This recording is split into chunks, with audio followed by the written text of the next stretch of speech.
Howdy, everybody. We are live streaming on Facebook once again. Today, we have a full house of people that are going to make you laugh. These comedians are so special. You're going to love each and every one of them while you're at home. And this is a clean show, so we don't get to know if you have your pants on. Sorry. That's up to you. We'll stay seated. Yes, stay seated.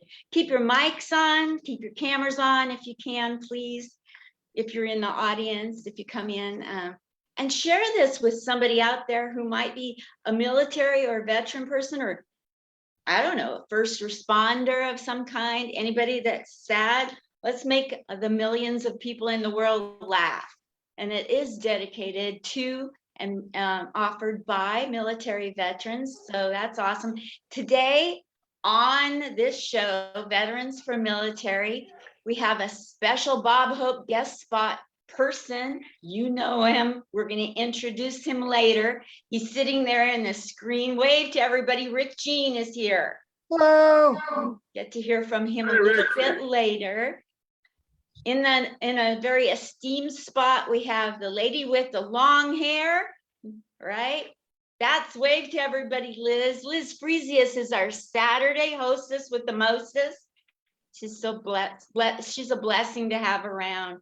We have Ken Moddard here for the very first time. And our regulars, David G. Scott Clean Comedy is here. Wave to everybody, David. The big audience waiting out there. And then our host today, in a minute, I'll hand him off the mic in a minute. That's wave to everybody, Chris Crawford. Woo! So awesome of you guys. Please, like I said, pass this along to any military that you know, past or future or present, military or veterans. The very first comedian you have coming to make you laugh today is, like I said, Liz Fresius, our Saturday host. And today she's going to do the bullet spot of making you laugh first. And Liz is a veteran of the Nashville and Phoenix comedy scene. Did you hear me? She's a veteran of the Nashville and Phoenix comedy scenes. And she's also a veteran of the military. We love her. You will love her too. Welcome to the stage, Liz Fresius. Keep it going for your host, Linda Marcus Smith. Yes, my name is Liz Fresius. And okay, not to lecture anybody, but there's a couple things I know to be absolutely true. Baseball's not a football. Football's not a soccer ball. And a pretzel stick is not a pretzel. A stick is something vicious that you shove down the throat of the guy who won't shut up at the baseball game, the football game, or the soccer match. But as all the military guys here know, you always got that one person. Well, Liz, point of order. In Germany, a soccer ball is called a football. You know, there's some things in life that just need a good twist. A martini, a mystery, and this guy's jockey shorts. I bet this guy who thinks that a pretzel stick is a pretzel, I bet you he ate paste in first grade. I bet you he thought ABBA was a good idea. Yeah. I bet you he wore parachute pants in the 80s and thought he was cutting edge fashion. This guy should not be allowed to breed. He should not be allowed to vote. He should not be allowed to get the prize out of the Cracker Jack box. You know, here's the thing. I love pretzels. They are so emblematic of my life. Twisted and a little salty, but great to have a beer with. Yes. See, the original pretzel was a reward for piety during Lent. And the situation is, you know, life is not straight and narrow. Neither are pretzels. You know, traditionally, communion is wine and a wafer. Nowadays, you can have beer and a pretzel. Not a pretzel stick, a pretzel.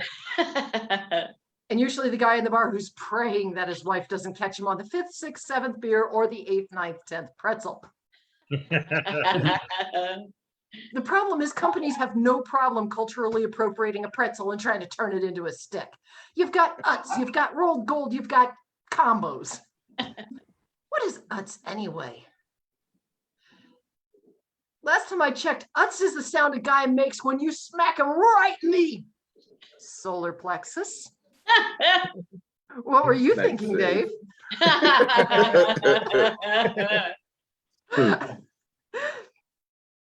And let's face it, rolled gold, that sounds like a condom. You can roll a joint, you can roll a car, you can roll in the hay, but you can't roll a pretzel. Liz, point of order. There is such a thing as a pretzel roll. Sometimes you just want to smack the guy who keeps insisting that a pretzel stick is a pretzel, or that a pretzel stick or a pretzel can be rolled. A pretzel is folded. You know, a pretzel roll or rolled gold sounds like the Goldschlager of condoms. And combos. What is a combo? It's what you get when a pretzel stick has marital relations with a hot pocket. Whoever says that a pretzel stick is a pretzel is using twisted logic. Yes.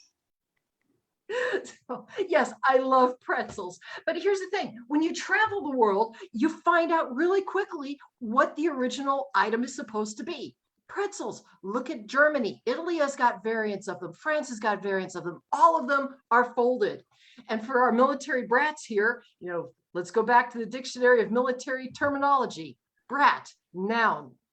The legitimate offspring of military personnel, thought to be precocious, ubiquitous, underfoot, and insubordinate. And we have with us today Rick and Ken, who are both military brats, as am I. See, most guys here get hometowns. Linda's from Portland. You know, we've had guys on here who've been from San Diego. They get hometowns. We come with a map, a compass, and a personalized game of Where's Waldo. We had a guy on yesterday who was born in Greece, moved to Germany, and his teachers couldn't figure out why he was reciting the Greek alphabet with a German accent. Yeah. By the end of kindergarten, we were voted most likely to be the new kid. Civilian kids got Electric Company and Mr. Rogers' Neighborhood. We got the Nightmare on Sesame Street. Built-in bullying. One of these things is not like the others. One of these things just doesn't belong.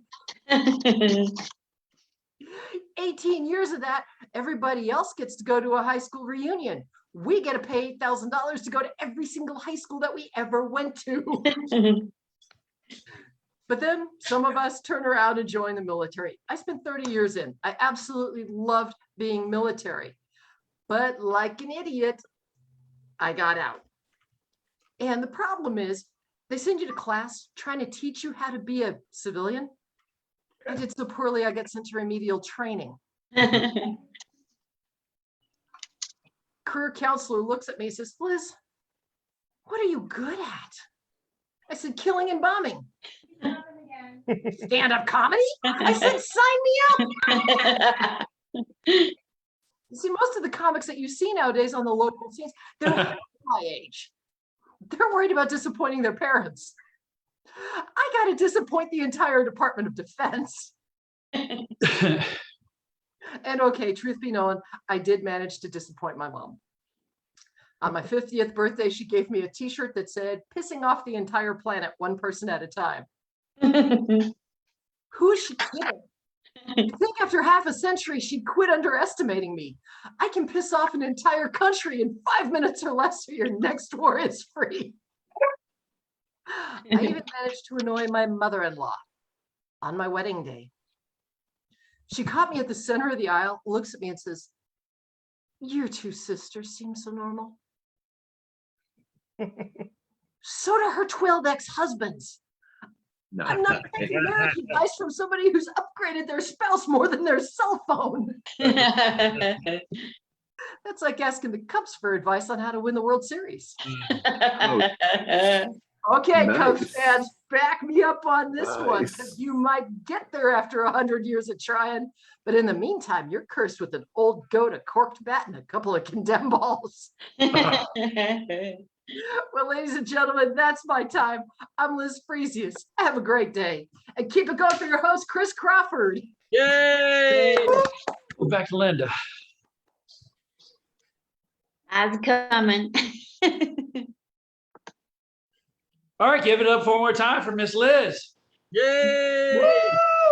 Thank you so much, Liz Fresius. Yay. And give it up again for Chris Crawford when I had a hiccup. Yay. Guys, it's so awesome being here with y'all. We wouldn't be here, am I right, if it wasn't for this company right here, Aha Broadway. That's right. If you're looking to up your comedy game or try it for the first time out there in Homeland on your couches, get on the computer and look up ahabroadway.org. They can help you, and they do special, wonderful things for seniors and veterans in comedy stand-up and improv. So again, Aha Broadway, we salute you here. Give it up for them. Yeah, I can't hear those claps. Let's hear those claps. Gotta be audible. Oh my gosh. A little bit about me, or 10 minutes worth, whatever. I have been so busy.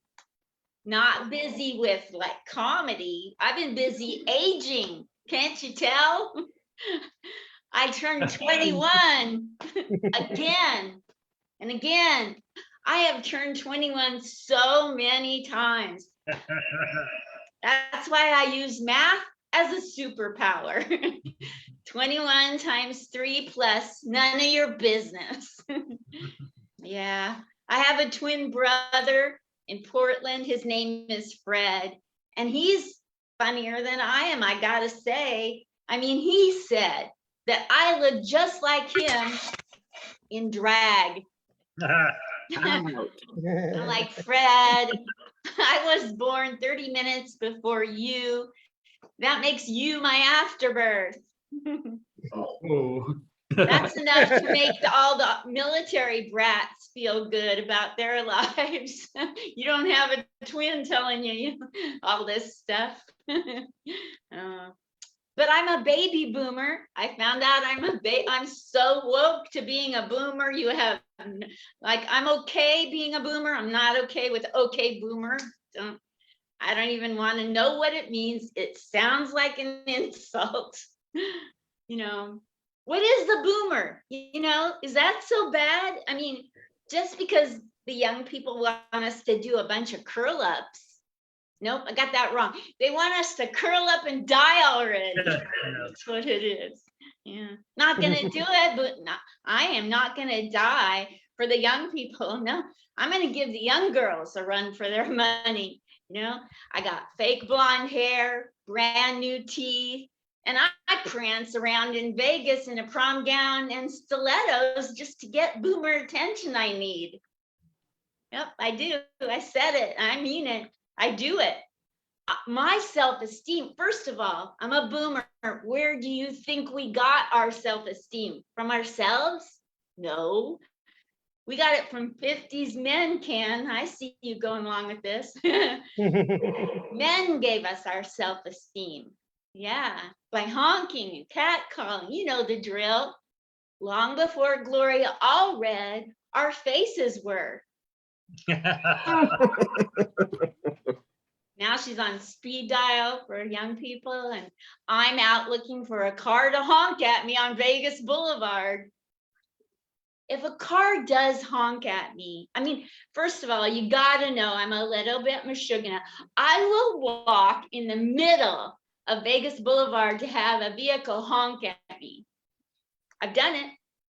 I even had a policeman stop me in the middle of the street at the beginning of the pandemic. He said, "What are you doing in the middle of Vegas Boulevard?" I said, "Well, first of all, you get more honks that way." He said, "Lady, you really should stay home." That's what he told me. Yeah. You know, the young people, I think they're jealous of us older people, I gotta say, you know, because we have it all. I mean, you know, sure, we messed up the entire world, but, you know, as far as having it all, you know, we now have confidence. We've been through everything. We've survived it all. And I think they're jealous because every day my phone rings off the hook to remind me it's dinner time with the sales calls. That's something, right? And the drug ads on TV, they're targeted right at me, like with the possible side effects and telling me to go on Google and tell my doctor this and tell my doctor that. I mean, my AARP bag is old enough to vote ×3. Yeah. Doctors are all telling us seniors the same thing that the young are. Just hurry up and die already.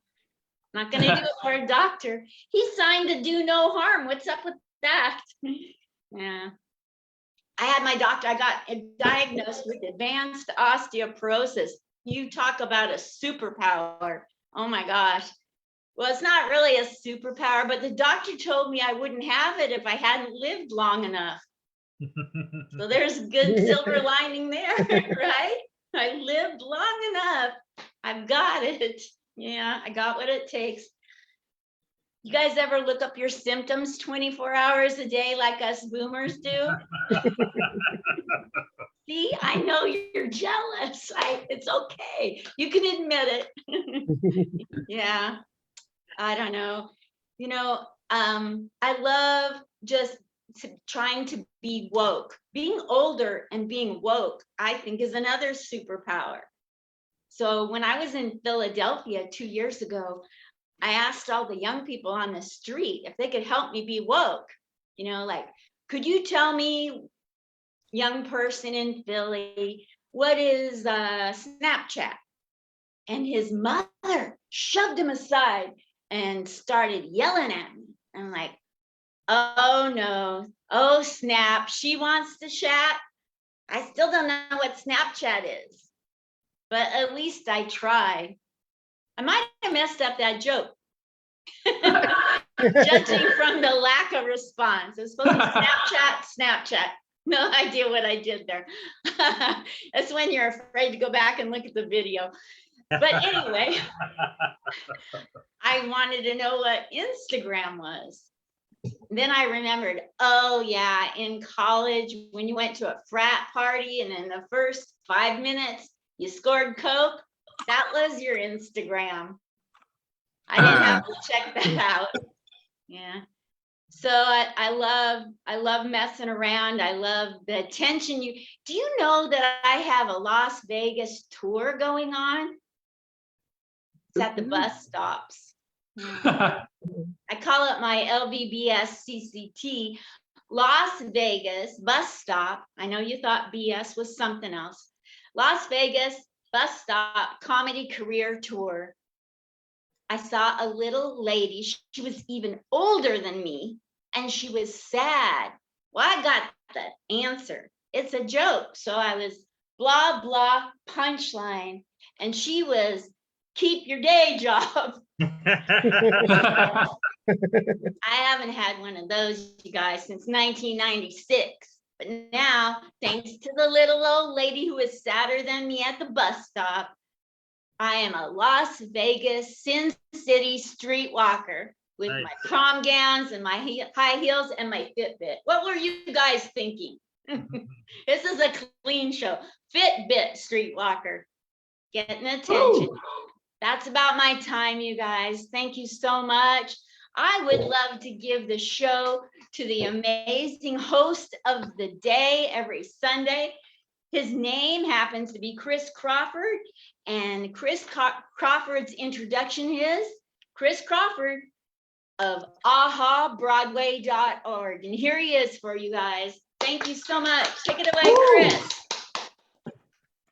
Oh, what is up, Zoom land? You guys doing good? You look good, or kind of, except for that Rick guy. He's kind of pale.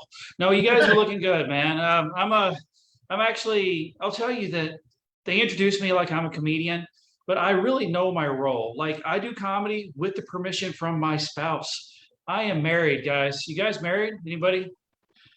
All right, one or two of you. Actually, it's funny that a lot of people don't care to say. I do like to tell people, though, I've been married for almost 11 years. And happily so. But in that time, I've learned a thing or two. For instance, did you know that married people have different nicknames than single people? For instance, I'm not sweetie, I'm not honey, I'm not baby, I'm not babe. Now, my wife, she calls me somebody. It's nice. Of course, she never says it directly to me. She'll walk into an empty room and declare, somebody should mow the lawn, or somebody should do the dishes, or maybe somebody should go change that baby's diaper. Oh, man. And I do it all because I love her. At least more times than not. There are those times when she's driving. That's a hard knot. You see, anytime she's behind the wheels, like she's angry. It's like she has constant road rage. You guys get road rage? Care to admit it? It's okay. You don't have to admit it. We all get road rage. We do. And I recently learned something about myself. I'm pretty tolerant of other drivers. What gets under my skin, what gives me road rage, are the other people in my own car. They make me say things like, don't make me come back there, or I will turn this car around. Of course, my go-to at the moment is, I'll wreck this car right now and end it all. They don't let me drive the church van anymore. Oh, man. No, I do love the hell out of my wife, but you know, spouses, they can be pretty demanding. For instance, a while back, my wife asked me if I would care to learn a second language with her. I told her, heck no. Sounded like a lot of work. 3 days later, she asked me again, and I knew it was going to be a thing. So I told her, yeah. Would you believe that she let me pick the language? So I chose something that'd be completely viable for me here in Texas. I chose Italian. Okay, so not very viable at all, but I worked real hard at it for about a week. It was as tough as I thought it would be, so I quit. But before I did, I took a test that told me I'm exactly 1.9% fluent in Italian. I'll say that qualifies me to teach you a thing or two, to give you some words to walk around with. You guys want to learn some Italian? Yes. Yes. All right, cool. Linda and Ken, this is for you. We'll start with this. Figaro, Figaro, Figaro, Figaro, Figaro, Figaro, Figaro. I'm not sure who or what that guy was singing about, but I like to believe it's that cat from Pinocchio. Or maybe I just want to believe that he was singing about kittens. I do love cats, but I'm not here to talk about that. I came to give you some words. So let's start with ciao. I don't mean the dog you grew up with or the food that you ordered. I mean CIAO. You see, in Italy, it means both hello and goodbye. Try that junk in America. Walk up to somebody, let them say hi to you. Look back at them and say goodbye. Straight jerk move, not cool, will not be friends. However, in Italy, you can walk up to somebody and say ciao. They'll look back at you and say ciao. Now, he could be the nicest guy in the world or a straight up jerk. You don't know the difference. Kind of cool. Kind of messed up at the same time. But let's move on to another word. Prego. Yeah, I just rolled the R trying to sound sexy as all get out. I don't normally say it like that, though. I normally say it like this. Prego. And half the room will believe I'm talking about a pregnant woman. The other half might believe I'm talking about that pasta sauce you find over in aisle 12. You might be surprised to learn it does not mean pasta sauce and does not mean pregnant woman. What it means is you're welcome. Now, with that in mind, let's think back to that pasta sauce for a second. How it just sits there knowing it's so darn good. It gives you a preemptive, you're welcome, right across the label. Prego. Prego indeed. Seems kind of arrogant if you ask me. But you know, I like that kind of swagger. So much so that I let it inspire my first tattoo.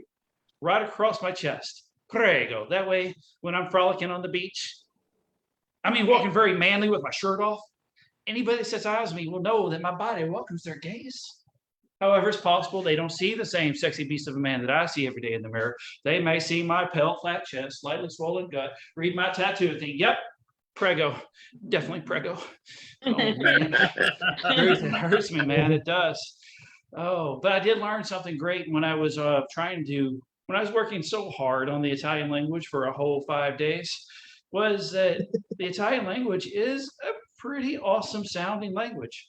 But upon further review, most languages are pretty sick when you compare them to English.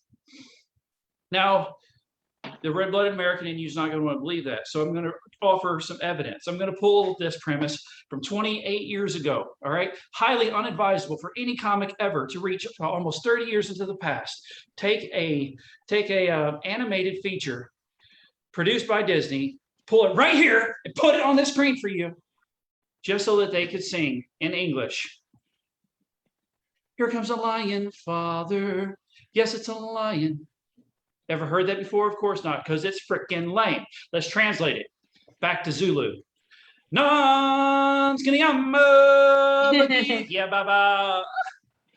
Majestic. You see, English can't touch that at all. Now, the wine, when we think other people that do not like the English language would be wine. All right, so they produce it, they bottle it, they grow it, they do all this stuff in America, but be damned if they call it anything that sounds English. You know, Pinot Grigio, right? Gewürztraminer, Sauvignon Blanc. Like what the no, right? They don't even try. Like they could try to be descriptive. They could say fermented grape juice of intoxication, but that would be working too much. So maybe miracle water, as in water to wine is a miracle. Still thinking too hard.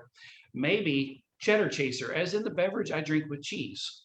Okay, so now we're really stretching. But I'll tell you, I learned something about wine recently that is kind of cute for the Americans, is what is an oakie? An oakie is a wine that's aged in an oak barrel. Now, a fine oakie is a wine I'd care to taste, but an okie dokie oakie is a wine I could buy by the case. Now, I will let you know that a person that lives in Oklahoma is also called an okie. And I say that to let you know that I could have an okie dokie okie with an okie dokie okie, and that'd be okie dokie by me. Oh my gosh, working here. Now, I'm going to give you one more example, rule of three and whatnot. Let's talk about kids, man. They will prove to you the English language needs a lot of help. They try and spice it up every single day. They take our words and they turn them into acronyms, or they take our words and they truncate them in some way, or they'll take a word that used to mean this and make it now mean this. And I pick up on it and I try it on my daughter. I tell my 15-year-old daughter, your eyebrows are on fleek. That means they look good. No cap. That means I'm not lying. She thinks I'm OD, which means I'm overdoing it. I should change my drip, which means stop, Dad. She thinks I'm cringe, but I don't care how she feels because I think that she is lit. And lit is my favorite of the words. You see, I'm old enough to have seen its entire evolution. When I was a kid, it was legitimate.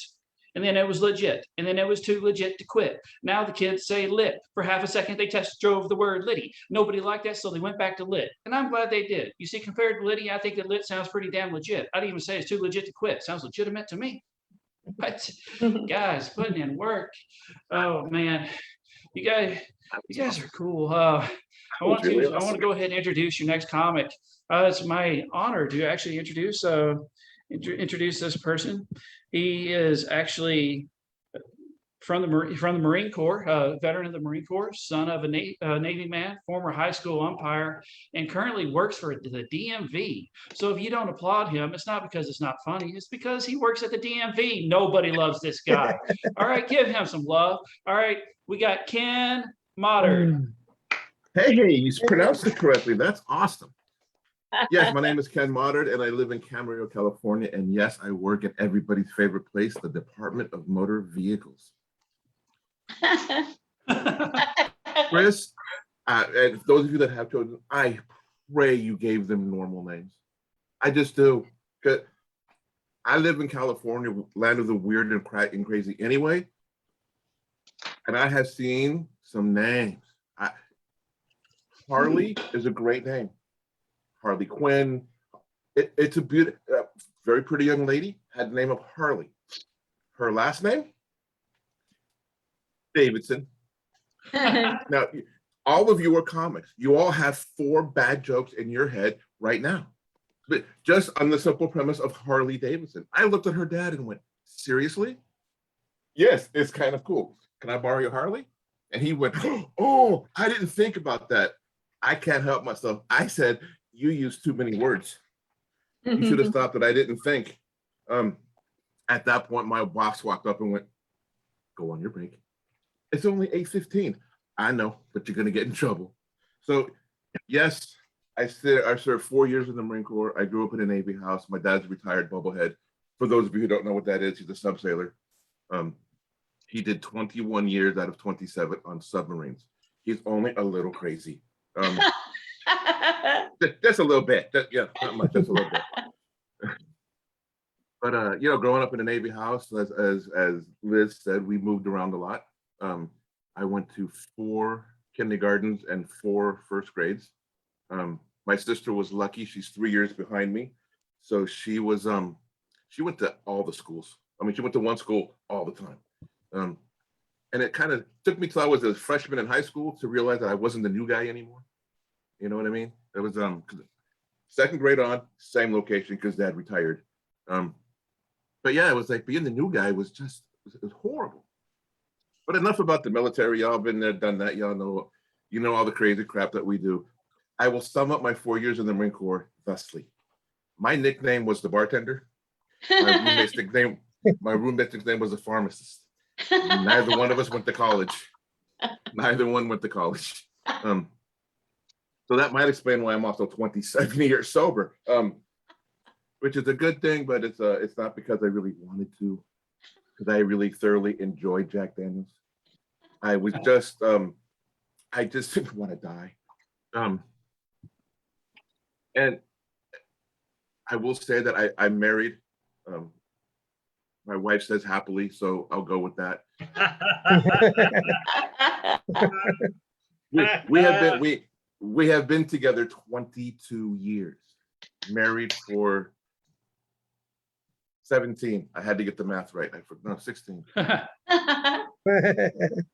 6, 12, 5. Yeah, it was 16 years. I wrote it down. I have it tattooed on my arm, so I don't forget. But I will tell you, when we started dating, she gave me a list of 4 things she needed me to do. Not hard.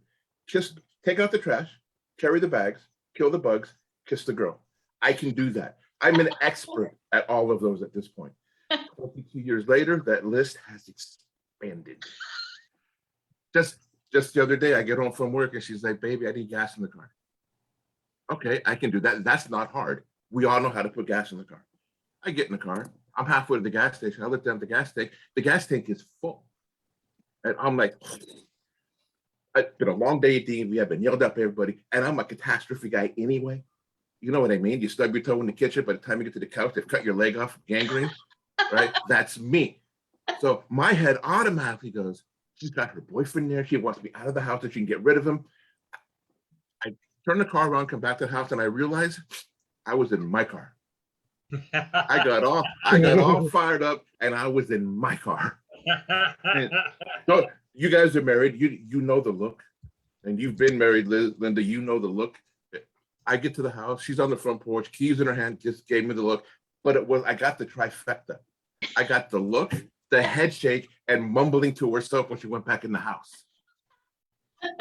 Winner. Yeah.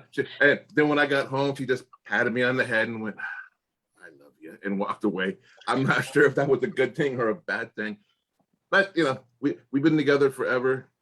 We've both been sober for a very long time. The problem with being sober, when your spouse has more time than you, they say things to you like, nah, I just turned 27, which is a very long time. My wife, 29. She says things to me like, baby, get me a glass of water. I'm like, you're sitting right there, your leg's not broken. You'll understand when you're 28. Did I get to hear that she said? And she goes, baby, get me a glass of water. Yeah, what? You understand when you're 29. I'll never catch her. I'll never catch her. But I love her to death. We've been through a lot. Her, to tell you the sense of humor that my wife and I both shared, her father, now we were together 7 years. So 6 years at the time. Lived in sin for 7 years. I highly recommend Sin, by the way. It's a lot of fun. We were together 6 years. I could talk to her dad about everything.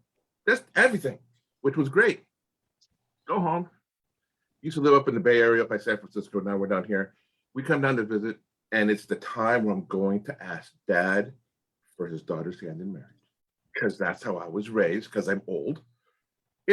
So we did, and me, the guy who's talking repeatedly, I cannot put a sentence together. I'm like, okay, Dad, we didn't really come down here for dinner. I came down here to ask for your daughter's hand in marriage. He doesn't even look at me. That didn't even turn his head. He's like, nope. You take all of her or none of her. And then he turned to the chair and went, and no refunds. I was done. I was on the floor. I was crying.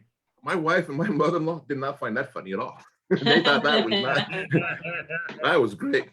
Now, for those of you ladies in the audience, please tell your men everything. If you need them to do something, give them all the information. We were at a house party at my in-laws' house. They said to me, Kenny, it's time for dinner. Please go get Grandma Peggy up by the pool. Okay.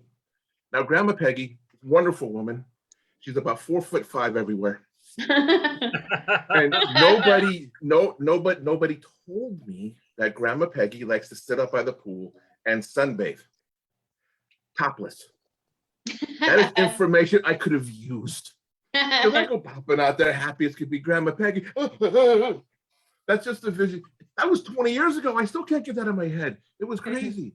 But they hear me scream like a child who stepped on a nail. I come back in the house and they're all on the floor. They laughed at me for days over that. Apparently that was funny to them. It was funny to me. It's funny to me now. It wasn't funny then. It scared me. I was mad. But Grandma Peggy is also the one that we get together and we get together at dinner and they all want to ask me questions. They're asking me all kinds of questions. Where are you from? What do you do? Blah, blah, blah. And I'm trying to answer. And about 10 minutes in, Grandma Peggy leans over to my wife, taps her on the hand and goes, "Does he make you happy, baby?" And she said yes, which surprised me. But she went, "Good enough for me." Conversation over. Because Grandma Peggy was the boss. She was a short little Jewish woman who just was in charge of everything. And when she said good enough for me, it worked. And I should have known that when Grandma or Mama talks, everybody listens. Back in my drinking days, I used to drink at this old Raider bar up in Santa Rosa, where the old Raider, like Kenny Stabler and Lyle Alzado and Ted Matusak used to go drink. I'm in there one night, and Teddy's drinking double shots of tequila, which is never a good thing because he's a big, grumpy man anyway. The bartender called his mother. Now, for a point of reference, it was 26 miles away from where the bar was. Teddy's mom comes into the bar wearing her slippers, her robe, and her hair up in curlers. She's 4'9". Teddy was what, 6'5", 6'6"? He reaches up, snatches him by the ear, and drags him out of the bar. The entire bar is going, because you can't laugh at Ted. Because Ted will walk over, "Hold on, Mom." Snap. "Okay, Mom, let's go." It was, I will say this for those of you who used to drink or don't anymore or are now sober. When you get sober, you just forget a lot of things. Things that normal people take for granted, you just don't. Like one of the things is you forget in the relationship who gets tied up. Well, I use relationship very broadly because when you drink like I drank, if you're happy and lucky enough to get a partner to the room, you don't want to let them go. We don't really call them relationships when we're drinking. We call them hostage situations. Yeah, that's just how it is. But so I was sober, 3 years, and the CHP got behind me on the road. I'm also one of those people that used to indulge in other things besides alcohol. And for those of you who did that, you don't want to get caught with anything. So you start throwing stuff out the window. I'm 3 years sober. Cops get behind me. I'm throwing speaker tapes out the window. And it's like, "Oh, I like that tape." I got a ticket for littering on the highway, which is a $500 fine in California. I was working for my dad. I didn't have any money. I was broke. I almost lost my license over throwing speaker tapes out the window. All right. I'm going to give whatever time I left back to the room. Thank you all so much for letting me play. Yay. Woo! Hey, look at that. It just says, "Here's the light." Woohoo. All right. What up, Ken, man? Very, very funny. Thank you for coming. Give it up for this Thanks for man having me. again. Very, very good. Hope to see you back again. All right. Next up, we have a very, very funny comedian. God, he crushes me every time. Coming out of Kansas City. All right, this guy is one of the veterans of comedy, officially, and he is gosh, man, I'm gonna tell you, his tour is insane. Like, some people have comedy clubs. They're kind of set up for success. You tell a joke, if it's funny, they laugh. That's cool. And a lot of us have dive bars where we have to go and make people mad by turning off the boxing match and hope to God they'll listen to us and not throw stuff at us. And that's fun.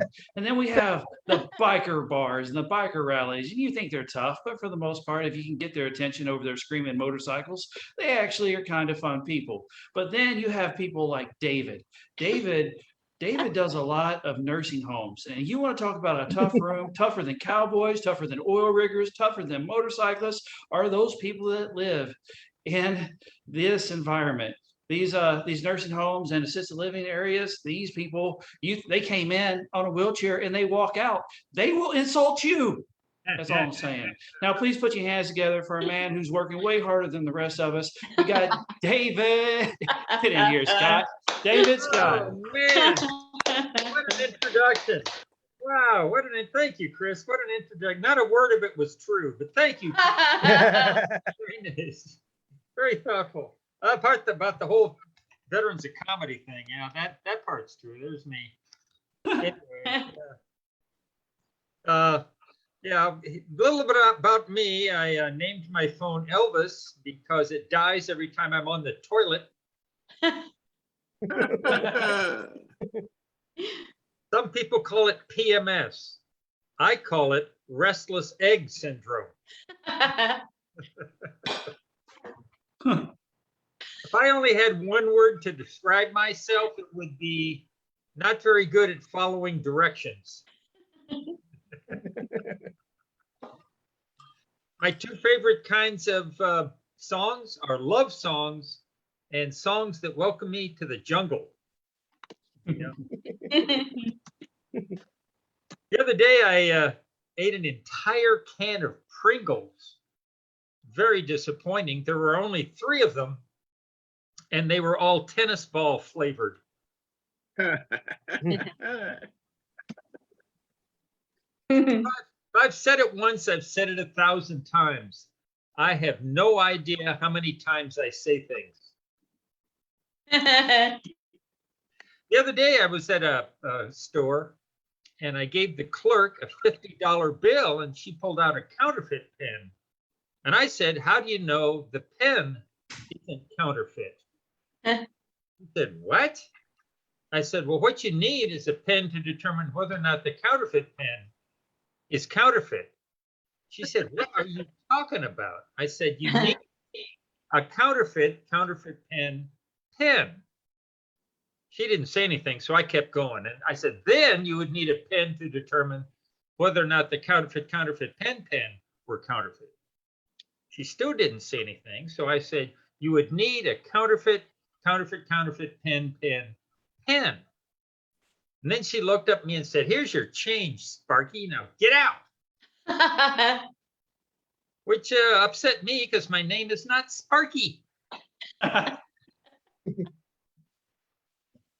You know who you never see together in public? Papa John and his son, Jimmy. I'm beginning to think they're the same person. In high school, I dated a girl who, she was not voted Miss Kansas City or Miss Missouri. She was voted miscellaneous. Probably because her favorite phrase was, whatever. Here's a tip. If you ask for change at the dollar store, they just give you a different dollar. Something else I learned, if you lay an adult male blue whale on a football field with its nose on one goal line, you'd have to reschedule that game. Because there's a whale on the field, so you can't. In nursing homes, the code word for toilet is mustard. Yeah, specifically gray poop on. Yeah, exactly. Yeah, that's exactly right. Ken had a joke about Harley Davidson. My name is David. I did not name my son David. I wish I'd named him Harley so he could introduce himself as Harley, David's son.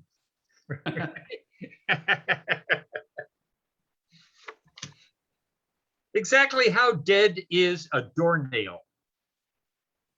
These are the things that keep me up at night. The other day, I helped an old woman cross the street by repeatedly honking at her. I try to help. Every morning, two cute little ducks come visit me on my patio, and I've started giving them bread. My friend Don said, don't do that. If they eat too much bread, they'll get sick and die. I said, I know. I hate ducks. My action figure is just me lying on a couch watching Netflix. You too, but you have to buy the TV separately. Here's $1 million idea, a smoke alarm that turns itself off when you yell, I'm just cooking.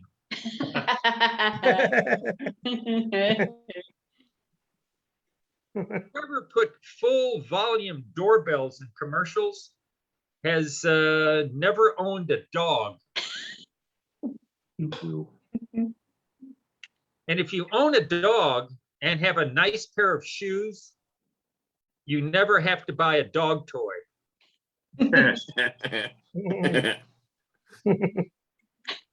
I'm getting older. As a result, I'm looking for a store that sells calendars by the month. I'm not ready to commit to a full year at this point.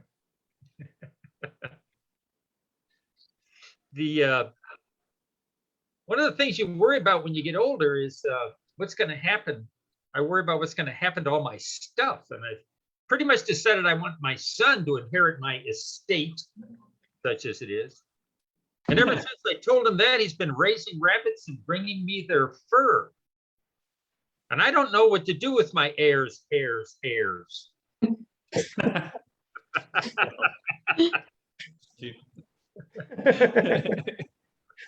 I don't have a lot of money. I don't want a lot of money. It's just enough money to buy a Jeep and then replace the spare tire on the back with a giant glazed donut. Nice. What exactly is wild bird seed? Is that wild seed for tame birds? If it is, it should be called wild tame bird seed. Or is it tame seed for wild birds? But it should be called tame wild bird seed. I know it's not tame seed for tame birds because that's called parakeet food. People have been telling me since I'm older I need to exercise. I thought they said extra fries. Not working out. I'm jealous of armadillos. They can curl up into a ball and just lie there and people think it's fine. I'm also jealous of butterflies. They're born, they eat like crazy as much as they can for several days, take a nap, and when they wake up, they're absolutely fabulous. Let's all take a moment to be grateful that our internal organs don't itch. Watch for my new cookbook. It's entitled, It's Expired, Throw It Away. Here's a joke my daughter wrote. She's very clever. A couple of them, actually. My phone just filmed a 3-hour documentary of life inside my pocket. She also wrote the joke, the other day I dropped my phone down the stairs, but it was okay because it was in my pocket. And actually, that's an 80-year-old joke. I said that to a comedian last night, and he said, oh, a pocket watch? And I said, no. It's based on the joke, saw my friend, and this is back in the days when they were telling jokes on radio programs. He said, I saw my friend walking down the street, looked terrible. I said, what happened to you? And he said, my wife threw my suit out the window. I said, so? And he said, well, I was wearing it at the time. No, that's the same joke 80 years later. Here's another thing. I've just started saying I'm allergic to food I don't like. It's just easier. Yes, it is. I recently found out I am pregnant. At least that's what the sign said on my parking spot at the grocery store. I'll close with this one. Instead of going to Starbucks, I write my name on a coffee cup, yell my name out, and set a $5 bill on fire. Thank you so much, you guys. Thank you for watching. You guys are great.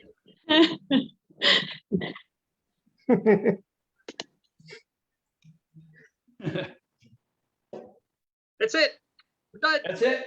That's All it. right, David, give it up for David Scott one more time. Kansas City, funniest damn guy I know that's ever been in the assisted living facility tour. I don't know. Good job, Mr. David Scott. Very awesome. All right, absolute killer. Hopefully not in the places that he plays. Yeah, Because exactly. that's the last thing, the last words they hear. Thank you All for right. the reminder. So what's really awesome, one of the great things we have to have as part of our show is the Bob Hope spot. And it's a chance for us to extend our show to people that are not necessarily in the military, but definitely their hearts are involved and with us and support us 100%.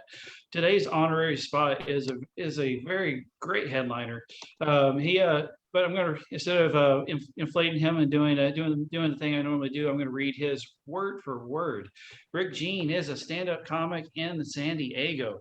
He has performed numerous overseas tours for our troops and was a host of the World Series of Comedy in Las Vegas. During the 2020 pandemic, Rick wrote and animated the film There Goes the Neighborhood, which has been accepted to the Cannes World Film Festival, the Indie Fest Film Festival, and the Venice Short Film Festival. So, man, this guy has created a film that is going to festivals all over the world.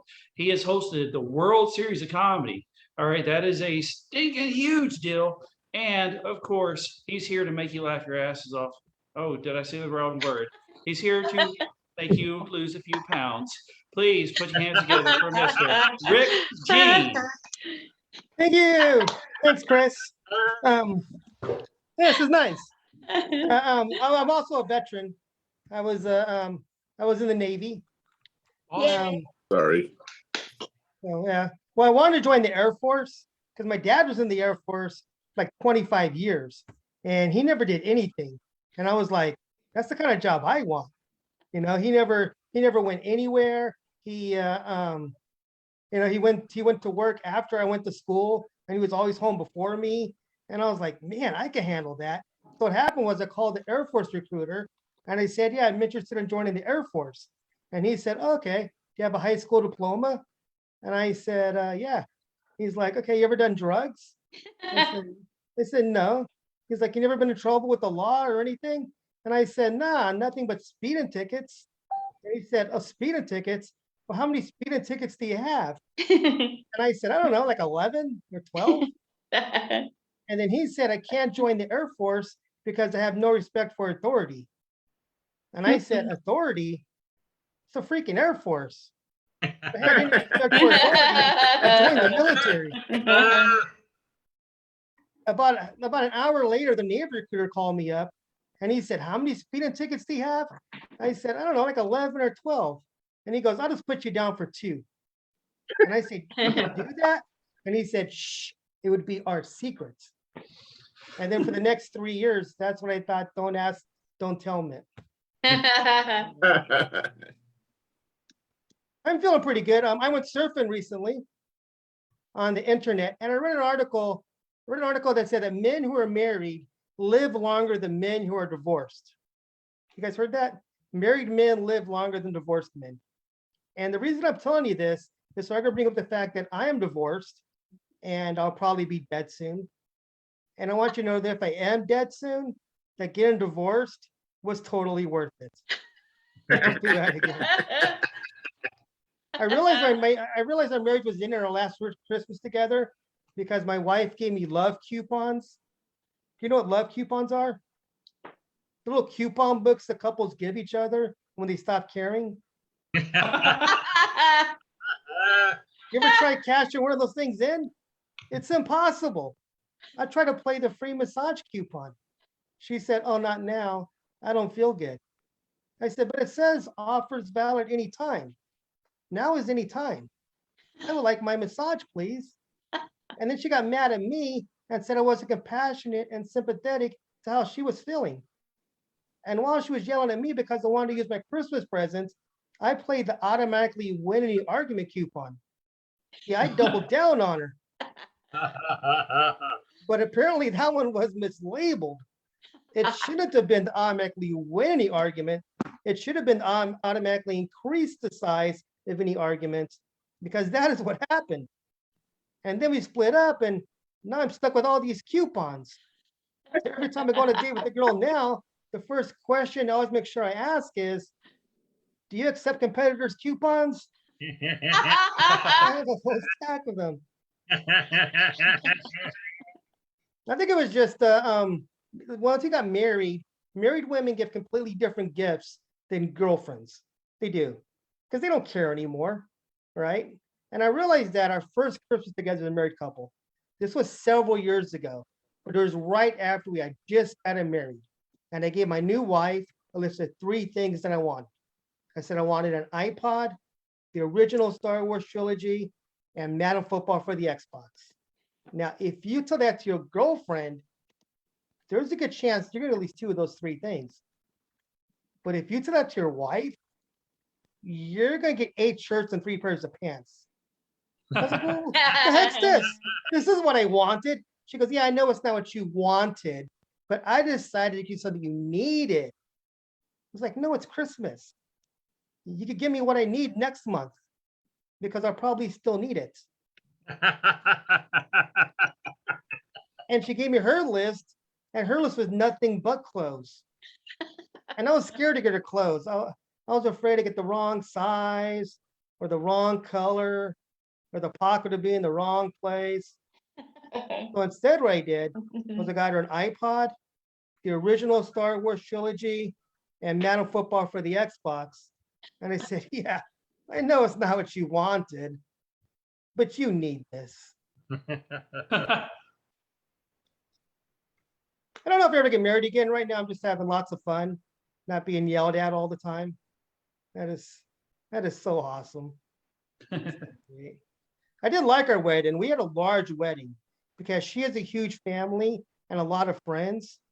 I don't have either, but I never realized how few friends I had until I had my wedding party, because she had 7 bridesmaids. Yes, 7. So I had to come up with 7 groomsmen to match, because that's the rule. I had everybody I know at my wedding party. Even my mom was a groomsman. And that was still 3 people short. I had to go to Home Depot and hire 3 friends. Come on in, guys, I need 3. Come on in.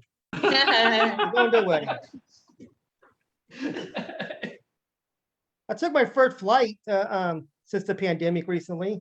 That's an adventure. Do you know there are people who are still not aware that they're not allowed to bring their liquids on board planes? You guys know you can't bring your liquids on planes, right? Well, a lot of people still don't know that. They're like, what do you mean I can't bring my shampoo or my super big gulp? Well, this sucks. And I admit, yeah, I didn't like it at first, but then I remembered I have a bunch of cans of old paint and used motor oil that I can't get rid of. I take all that junk to the airport. What do you mean I can't bring my hazardous waste on board? Oh, you'll take it, sweet. I'll be back next week because I'm due for an oil change. I had car trouble recently. I don't know anything about cars, but $73,000 seems like an awful lot for a 1997 Toyota Tercel. When you know anything about cars, mechanics just make stuff up. You take your car in there, mechanic looks at it, says, yeah, looks like the pilot light is out. One time I took my car in and the mechanic goes, he tells me I need a new flux capacitor. And sure, as I'm sitting in my recliner on a Sunday afternoon, I go, haha, very funny, flux capacitor. That's from Back to the Future. But at the time, I was stressed out because it's going to cost me money. And all I could think of was, oh, a flux capacitor. Yeah, I've heard of that. That sounds expensive. And the guy goes, nah, the part itself is not expensive. The hard part is finding a flux capacitor for your car. Oh, sure. You can call every auto parts store in town and ask them if they have a flux capacitor for $19.97 200 for sale, but they'll probably just laugh at you. No, we're gonna have to special order it from Libya. And that's when I knew the guy was messing with me. Because I don't know anything about cars, but I know women. And I know that the Libya is part of the female anatomy. That's the dirtiest joke I tell, but it's really not that dirty. Okay, dirty. My father died a few months ago, and it made me realize a lot of things about myself. And what I realized is I'm a middle-aged divorced man with no kids. I have way too much life insurance. Because right now, if I were to die, everything I have is going to my sister, which is stupid. Because if she were to die first, you think she's going to leave me anything? No, she's going to leave everything to her stupid, lazy kid. Where every time I come over and I say, hey, when are you going to get a job? Gives me the same dumb excuse. I'm only 9 years old. Whatever. I decided I'm going to have some fun with my life insurance money. At first, I thought it'd be kind of cool if I left it to a cat. You know, like some crazy old lady. Only I don't have a cat, so I'll leave it to somebody else's cat. And it'd be kind of funny if I don't even tell them. They would just go out to their mailbox one day and say, "Why is there a check for Mr. Whiskers?" And then they would have to go to the bank and try to cash that check. And the teller would say, "Okay, I need 2 forms of ID." And they would say, "But it's for a cat." And the teller would say, "That's the bank policy." And then I thought, well, that's kind of funny for like 10 minutes. But surely I can do something better with my life insurance money. So here's what I decided to do with my life insurance money. I decided that I'm going to leave everything I have to the kid of some guy I don't like, with a note that says, "To my kid, sorry I couldn't be there." And of course, mine is going to be capitalized, so there's no mistake what I mean. It's like, "To my kid, sorry I couldn't be there." And if you're the kid's dad, who, remember, I don't like, you're going to be, "Oh, what's going on? Is this kid I've been raising their entire life? Is he not mine?" And it's going to totally rock his world. And sure, he can get a paternity test, which will prove he's the father, but he would have many sleepless nights before that, before the results come back. And then the results do come back and it proves he is the father. He would be all happy and relieved, like, yes, yes, yes, the kid is mine. Until it suddenly hits him. Wait a minute. Did my wife have an affair with Rick Jean? Why did he think he was the father? And he would confront her, "Did you have sex with Rick Jean?" And she'd be like, "Don't be ridiculous. I don't even know Rick Jean." And he would say, "Well, he obviously knows you." And even if their marriage survives for obvious infidelity, he will never trust her again. And I think ruining the marriage with some guy I don't like from beyond the grave is a much better use of my life insurance money than giving everything I have to my stupid sister and her lazy kid. Anyways, that's about 10 minutes, I think. So Yes, sir. thanks. I'm Rick Jean. Thank Oh, you. give it up for Rick Jean again. Please, please, for real, get loud, man. This is what a treat. Thank you so much for Yay. coming and joining us. Thank you. Oh, man. Rick, are you also one of the veterans of comedy? I believe so, right? I am, yes. Yeah, I think I've seen your special on Roku. Man, this man is he's everywhere. You never know where he's going to pop up. He tours everywhere. He's making films. He's doing all the things. Gene, I think you're my idol. One day, I hope that you leave me money, but before then, I hope that I get to be what you are. All right, thank you guys so much. And I'm going to give it back over to Linda Marcus Smith, and she's going to talk about AHA Broadway for a moment. Yes. Oh my gosh. What a wonderful job, Rick Jean. Thank you so much. You guys give it up for Rick. That was awesome. Give it Thanks up for for having Ken me. Motter coming on. Says he's gonna keep coming back. Yay. This is Yay. like AA, it works. Woo! Yeah. Give it up for I'll take David it. G. Scott, Clean Comedy. Woo! I can read those things there. I can't spotlight worth the darn, but I can read your signs. Give it up for Chris Crawford, the best host on Sundays. Woo! Very specific, very specific. Oh my gosh. And yes, once again, like you see in Liz Fresius's box over there, AHA Broadway, it's over here too.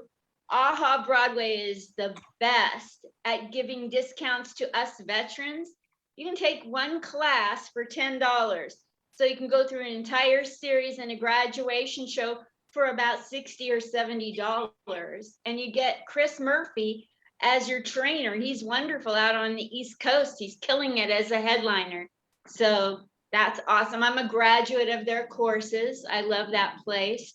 And now Chris Crawford's an ambassador for AHA Broadway as of this week. Yay, Chris. Yay. So I just want to thank everybody here for coming on behalf of AHA Broadway, who thanks you. The first 3 comedians that come on every week get $10. So this week it's going to be David, Rick, and Ken. And that wouldn't happen if it wasn't for AHA Broadway. So once again, give it up for AHA Broadway. Aha. I'll get a hold of you guys afterwards to pay you. And if I forget or mix it up like I do the spotlights, just hit me up nicely on Messenger. Don't trigger me. I got PTSD. I wouldn't do that. Yeah, you don't want a woman with PTSD is like, cuckoo. Anyway, I just want to tell you guys I love you very much. Thanks for coming on. I hope you keep coming back. Spread the word. Share the video like Rick Jean did. And I appreciate you guys so much. This is awesome to do this. And we're sending these out. If you know any places where I can send this video, let me know. And I'm going to go turn off Facebook if anybody wants to stay and talk.